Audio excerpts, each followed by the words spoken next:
রহমান রহিম, সবাইকে মায়েশা এগ্রোর পক্ষ থেকে অনেক অনেক শুভেচ্ছা ও অভিনন্দন। তো এই যে মায়েশা এগ্রোর যে ঘাসের জমিটা দেখতে পাচ্ছেন, এই ঘাসের জমি ঝড়ে এই যে এরকমভাবে পড়ে গিয়েছিল হালকা এরকম পড়ে যাওয়ার কারণে এইখানে একটা পাখির বাসা ছিল, এই যে ঠিক এই ছোপটাতে।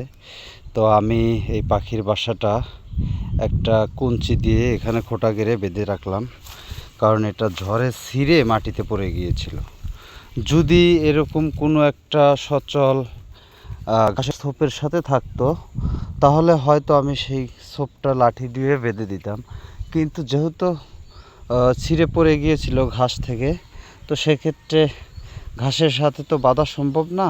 আমি এইভাবে রেখে দিয়েছি। এইখানে 5টা ডিম আছে, ওই যে আপনারা দেখতে পাচ্ছেন 5টা ডিম আছে।